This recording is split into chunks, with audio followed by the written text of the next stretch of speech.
Rahim. Assalamualaikum warahmatullahi wabarakatuh. Alhamdulillahi rabbil alamin wa bihi nasta'in wa nastaghfiruh. Wa na'udzu billahi min sururi anfusina wa min sayyiati a'malina. May yahdihillahu fala mudilla lahu wa may yudlil fala hadiya lahu. Asyhadu an la ilaha illallah wahdahu la syarika lah wa asyhadu anna Muhammadan abduhu wa rasuluh. Allahumma salli ala sayyidina Muhammadin tibbil qulub wa dawaiha wa afiyatil abdan wa shifaiha wa nuril absar wa dhiyaiha wa ala alihi wa sahbihi wa man tabi'ahum bi ihsanin ila yaumiddin bi'adadi ilmillah wa zinati arshillah wa midada kalimatillah bihaqqi azamati zatika ya arhamar rahimin, amma ba'd. Yang saya hormati Al-Fadhil Tuan-Tuan Imam, Tuan-Tuan Bilal, barisan kepimpinan surau di Bandar Puteri, Kelang yang dirahmati Allah. Seterusnya para jamaah muslimin muslimat, mukmin mukminat yang dirahmati, diberkati di sisi Allah Subhanahu wa taala. Syukur alhamdulillah dengan izin Allah sekali lagi kita bersua melalui media sosial ini. Secara maya kita bertalaki, kita berbincang berkaitan dengan ilmu yang berkaitan, yang bersangkutan dengan ilmu tauhid daripada kitab Permata Tauhid ini, ya. InsyaAllah pada malam ni kita akan sambung di halaman 63 dalam tajuk ataupun dalam tajuk yang ke-16 daripada siri perbincangan kita ini, iaitu beberapa cara untuk mencapai adanya zat yang menciptakan. Ya tuan-tuan, puan-puan yang rahmati Allah Subhanahu wa taala, menjadi kewajipan kepada kita setiap umat Islam yang mengaku beriman, wajib kita meyakini tentang kewujudan Maha Pencipta, tentang kewujudan zat maha yang menciptakan makhluk-makhluk yang berada di alam yang nyata maupun alam yang gaib. Kerana meyakini kewujudan Maha Pencipta ini merupakan asas, merupakan perkara tunjang dalam persoalan ilmu tauhid. Yakni apabila meyakini kewujudan Maha Pencipta, sudah pastilah ia akan mengimani tentang kebesaran zatnya, mengakui tentang ialah yang mencipta, mengurus, menentukan ketetapan qada dan qadar kepada setiap makhluk-makhluknya. Ya tuan-tuan, hati Allah Subhanahu wa taala. Kata pengarang kitab ini, fanzur ila nafsika summan taqil lil alamil ulwi summa sufli tajid bihi sun'a badi al hikam lakin bihi qama dalilul adam. Maksud apa yang dinyatakan oleh pengarang kitab ini, oleh musannif, maka berfikirlah pada dirimu sendiri, kemudian pindahlah pada alam ulwi, mana alam yang tinggi, ya, dan kemudian lagi pada alam sufli. Ada kesilapan tulisan di situ, bukan alam sufi, ya, alam sufli, mana yang rendah, yang bawah. Nescaya engkau akan mengetahui padanya satu ciptaan yang diciptakan tanpa ada misal mendahului serta penuh dengan kesempurnaan, akan tetapi dengannya telah tegak dalil ketiadaan. Ya, tuan-tuan, puan-puan, para jemaah yang dirahmati Allah Subhanahu wa taala, Pengarang menyatakan bahawa untuk mengakui kewujudan Maha Pencipta, pertama-tamanya ia menyarankan supaya kita ini merenung tentang hal keadaan kejadian kita sebagai makhluk yang dicipta oleh Maha Pencipta. Seperti yang disebutkan di sini, fanzur ila nafsika, lihatlah pada hal keadaan dirimu. Maksudnya untuk kita mengakui, meyakini tentang kewujudan Maha Pencipta, salah satu pendekatan yang boleh mendatangkan dalil keyakinan itu ialah dengan kita merenung keadaan kewujudan kita ini, yang pastinya kita akan menemui sesuatu kekurangan, kelemahan tentang diri kita, dan sudah pastilah juga diri hamba yang lemah ini memerlukan sesuatu yang maha hebat, maha agung, yakni Maha Pencipta sebagai tempat kebergantungan kita, tempat rujukan kita, tempat penyerahan diri kita. Inilah yang akan diperolehi oleh seseorang apabila ia merenung tentang hal keadaan diri mereka masing-masing. Untuk lebih menjelaskan lagi tentang persoalan ini, kita lihat apa yang dibahaskan oleh musannif ataupun pengarang kitab ini. Dia kata, maksudnya bahawa jika anda ingin ma'rifah, maka fikirkanlah keadaan diri anda sendiri. Jika kita ingin mengetahui, mengenali, meyakini tentang Maha Pencipta, disarankan oleh pengarang kitab ini, musannif, supaya kita fikirkanlah hal keadaan tentang penciptaan diri kita ini. Sebagaimana yang difirmankan oleh Allah Subhanahu wa taala dalam Al-Qur'an, a'udzubillahi minasyaitonir rajim, wa fi anfusikum afala tubsirun. Pada diri diri kamu, pada hal keadaan ciptaan diri kamu, tidakkah kamu melihat, tidakkah kamu merenung, memikirkan tentang Maha Pencipta itu? Sudah pastilah apa yang Allah sarankan melalui Al-Quran itu sesuatu perkara yang boleh dilakukan oleh semua yang bernama insan, yang bernama manusia, untuk mendapat keyakinan tentang kewujudan Maha Pencipta. Salah satu pendekatannya ialah dengan kita merenung, meneliti, mengkaji, menyelusuri, meneroka hal keadaan keciptaan kita ini untuk melihat tentang kebesaran kehebatan yang disebutkan, kebesaran kehebatan Maha Pencipta tersebut. Seterusnya kata musannif lagi, kerana berfikir adalah perantara untuk makrifah. Dengan kita berfikir, dengan kita merenung, menyelidiki, mengkaji, inilah yang akan menjadi asbab, sebab musabab. Seseorang itu akan mengetahui dan akan memperoleh ilmu yang dikatakan ilmu yang yakin.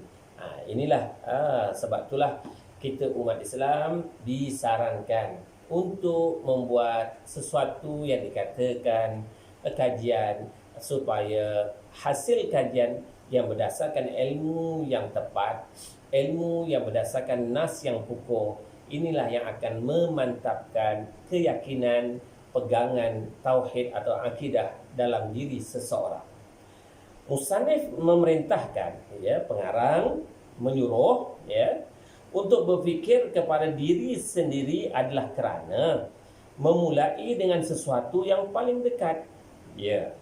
Kemudian pada alam yang di atas, yakni alam ulwi, tempat alam yang tinggi, ruang seperti langit, awan, yang disebutkan sebagai benda yang nampak pada mata yang tinggi. ya, bagaimana cakrawala yang beredar, ya, semuanya itu memerlukan kepada sesuatu yang disusun, yang diatur oleh Maha Pencipta. Sebagaimana juga yang Allah Subhanahu wa taala firmankan dalam Al-Quran. Allah Subhanahu wa taala meminta supaya kepada kita manusia ini merenung hal keadaan ciptaan-ciptaannya yang berada di langit. Allah Subhanahu wa taala menegaskan, afala yanzuru, maaf ya, Allah Subhanahu wa taala menegaskan tentang bagaimana Allah Subhanahu wa taala yang menciptakan langit dan menghiaskan langit itu dengan bintang-bintang yang dengan begitu cantik hiasan langit pada waktu malam, dan bagaimana Allah Subhanahu wa taala menjadikan langit itu tanpa tiang, mampu berdiri teguh walaupun tanpa tiang, walaupun tidak ada satu tiang sekalipun, ya. Jadi nak menunjukkan apabila Allah Subhanahu wa taala menegaskan tentang hal tersebut, ya, nak membuktikan bahawa sebagaimana yang disarankan oleh musannif atau pengarang ini, lihat, renung, selepas kita melihat tentang hal keadaan ciptaan diri kita sendiri, maka kita beralih kepada sesuatu tempat yang lebih tinggi. Contohnya, bagaimana hal keadaan ciptaan makhluk Allah yang bernama langit, ya, yang dicipta oleh Allah Subhanahu wa taala berdiri kukuh, teguh walaupun tanpa satu tiang sekalipun. Dan bagaimana Allah Subhanahu wa taala yang telah pun menghiaskan langit itu khususnya pada waktu malam, tentang ciptaannya yang begitu cantik, yakni cahaya-cahaya bintang yang bergemelapan pada waktu malam itu untuk mengajak manusia merenung hal keadaan kebesaran Maha Pencipta. Setelah kita diminta oleh pengarang untuk memikirkan hal yang berkaitan dengan alam yang di atas, yang tinggi itu, ya, kemudian kita disarankan untuk memikir, merenung, mengkaji hal keadaan alam yang di bawah, yang disebutkan sebagai alam sufli. Juga ada kesilapan teknikal tulisan di situ, bukan alam sufi, ya, alam sufli, ya, alam di bawah. Maknanya alam yang di bawah yang dekat dengan kita lah. Macam mana Allah Subhanahu wa taala menciptakan Allah SWT Muhammad, tumbuh-tumbuhan, binatang, haiwan, manusia,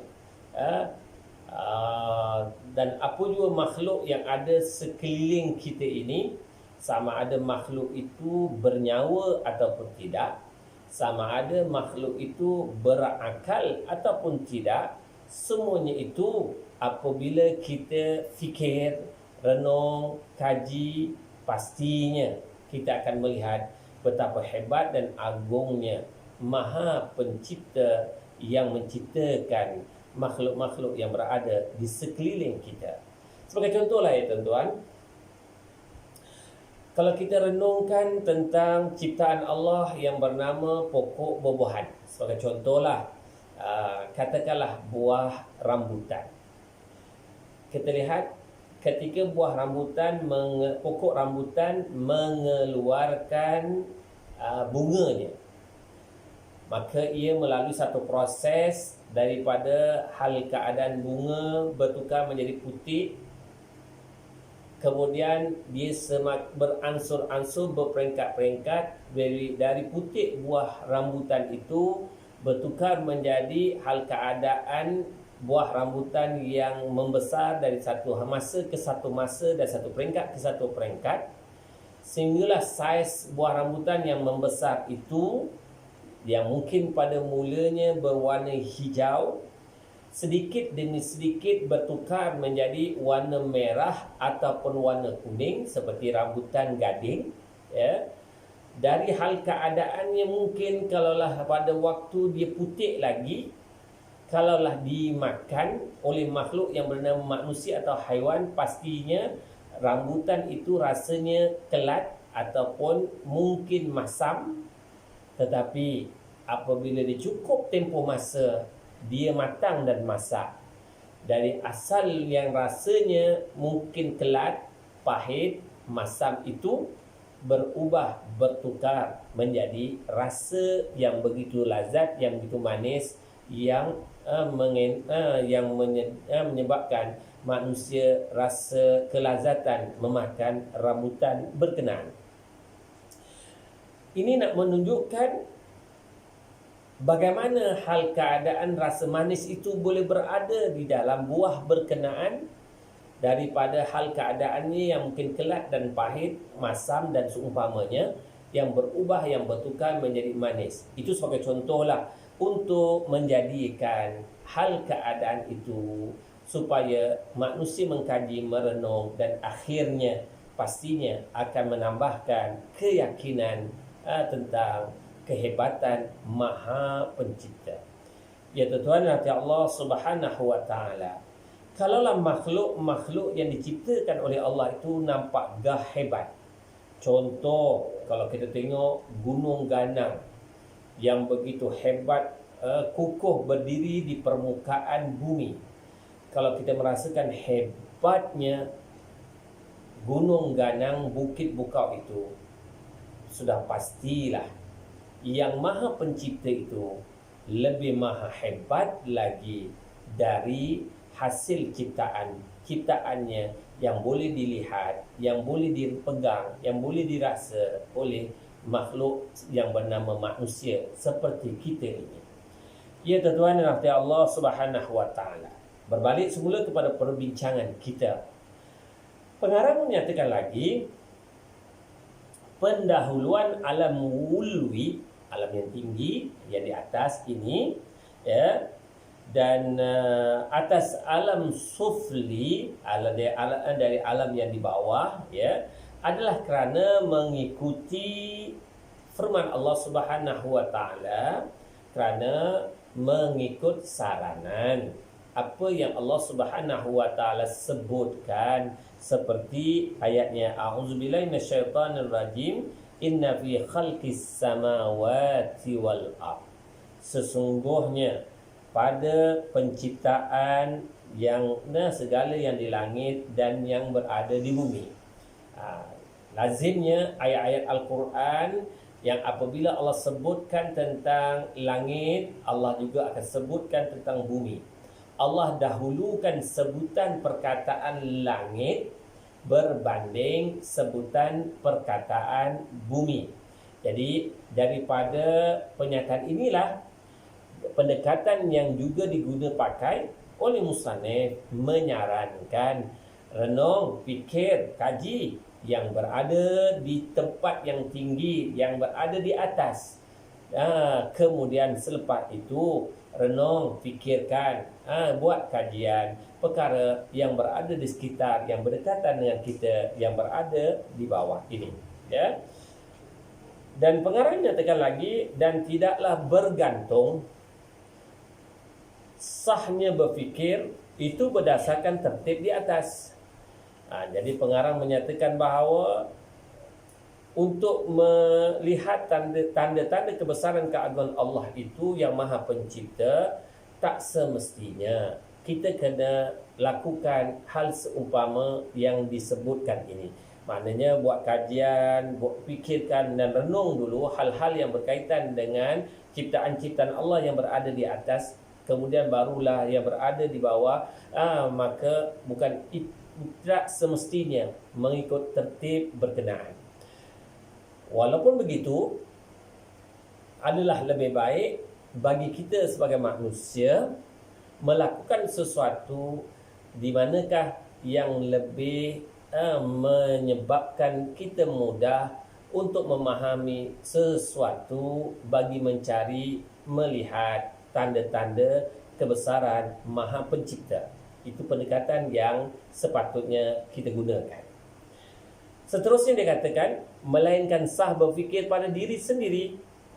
Namun untuk kita merenung tentang diri kita sendiri, itu memang sesuatu yang tak boleh tidak. Manusia kena mencari pendekatan tersebut terlebih dahulu untuk mendapatkan tanda-tanda, memikirkan tanda-tanda kebesaran Maha Pencipta.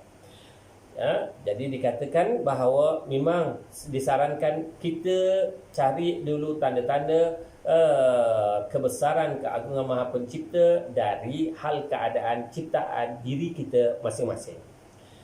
Setelah itu barulah kemudian pada alam sufli dan kemudian diikuti dengan alam ulwi, ataupun berfikir pada alam ulwi kemudian berfikir tentang alam sufli, dan kemudian pada diri sendiri dan selain yang demikian. Jadi nak menyebutkan, nak ditegaskan lagi bahawa pengarang menyatakan adalah sesuatu yang tak semestinya ikut tertib. Cara bagaimana nak melihat tanda-tanda kebesaran keagungan Allah Subhanahu wa taala tak semestinya ikut tertib dari yang disarankan. Jadi pilihlah mana-mana pendekatan, sama ada melalui pendekatan fikir renung hal keadaan diri sendiri dulu, kemudian diikuti dengan apa perkara yang berkaitan dengan alam ulwi yang tinggi, dan diikuti dengan alam sufli ataupun apa-apa pendekatan. Cuma saya lebih cenderung untuk menyatakan apa-apa perkara yang memudahkan untuk kita mendapatkan bukti dan tanda-tanda kebesaran Maha Pencipta, maka mana yang memudahkan untuk kita mendapat dan memperoleh, maka gunakanlah pendekatan tersebut. Sama ada nak mulakan dengan diri sendiri, baru diikuti dengan apa yang berdekatan sekitar kita, barulah diikuti dengan sesuatu yang lebih jauh, yang lebih tinggi kedudukannya berbanding dengan kita yang berada di bumi. Ya tuan-tuan dan Allah Subhanahu wa taala, sebab itulah dalam ayat-ayat Al-Quran juga Allah menyarankan kepada masyarakat Arab pada waktu itu, antaranya afala yanzuruna ilal ibili kaifa khuliqat. Antara ayat yang Allah seru di kalangan masyarakat Arab untuk melihat tanda-tanda kebesaran keagungan Allah Subhanahu wa taala, seruan Allah kepada mereka, tidakkah kamu melihat bagaimana unta yang diciptakan oleh Allah itu. Jadi Allah sebut unta. Kenapa? Unta merupakan binatang atau haiwan yang begitu hampir, yang begitu dekat dengan kehidupan mereka, khususnya di kalangan masyarakat Arab, yang memang unta menjadi sesuatu keperluan untuk mereka. Sama ada keperluan untuk dijadikan tunggangan, keperluan untuk mengangkut barang-barang, keperluan untuk menjadi alat penghubung kepada mereka dalam perjalanan jarak yang dekat maupun yang jauh. Maka Allah Subhanahu wa taala yang mengajak mereka ini untuk merenung ciptaan Allah melalui unta, yang mudah-mudahan apabila mereka melihat perkara tersebut akan datang dan mencetuskan tanda-tanda kebesaran Maha Pencipta. Itu secara ringkaslah berkaitan dengan persoalan unta. Sedangkan kalau berkaitan dengan soal unta itu, bagaimana dia boleh hidup di kawasan padang pasir, berjalan di kawasan padang pasir yang tak terjelus kakinya, yang tanpa minum beberapa hari masih mampu berjalan di padang pasir dan seumpamanya. Semua perkara-perkara ini membuktikan betapa hebatnya ciptaan Allah Subhanahu wa taala terhadap haiwan seperti haiwan yang bernama unta. Oleh kerana masih lagi panjang untuk perbahasan kita ini, insya-Allah pada siri-siri yang ke depan kita akan membahaskan lagi perkara-perkara yang dinyatakan oleh pengarang ini dengan melihat maksud-maksud di sebalik perkataan an-nazar dan seumpamanya. InsyaAllah jika dengan izin Allah Subhanahu wa taala ada ruang masa dan ruang pada siri-siri ke depan itu, insyaAllah kita bertemu, kita bersua lagi, insyaAllah. Mudah-mudahan sebahagian daripada yang kita bincangkan ini ada manfaatnya di sisi Allah Subhanahu wa taala untuk kehidupan kita dunia sampai akhirat. Aku lihada wa astaghfirullah li wa lakum wa lisa'iril muslimina wal muslimat innahu wal ghafurur rahim. Allah ja'alna minal ladzina yastami'una al-qawla fayattabi'una ahsana. Allahumma arinal haqqa haqqan warzuqna ittiba'ah wa arinal batila batilan warzuqna ijtinabah. Ya muqallibal qulub tsabbit qulubana ala dinik wa ta'atik. Allahumma arfa' ghadabaka 'anna ya karim. Allahumma arfa' sakhataka 'anna ya karim. Allahumma ba'inna min aduwina wa aduwika kama ba'adta baina as-samawati wal ard. Allahumma inna na'udzubika minal juhdil bala wa darkis syaqa wa syamatatil a'da ya rabbal alamin. Wa sallallahu alaihi wasallam Muhammad wa ala alihi wa sahbihi wa baraka wa sallam. Walhamdulillahi rabbil alamin. Subhanakallahumma wa bihamdika asyhadu an la ilaha illa anta astaghfiruka wa atubu ilaik. Bismillahirrahmanirrahim. Wal 'asr. Innal insana lafi khusr illa alladhina amanu wa 'amilus shalihat wa tawassaw bil haqqi wa tawassaw bis sabr. Wassalamu alaikum warahmatullahi wabarakatuh.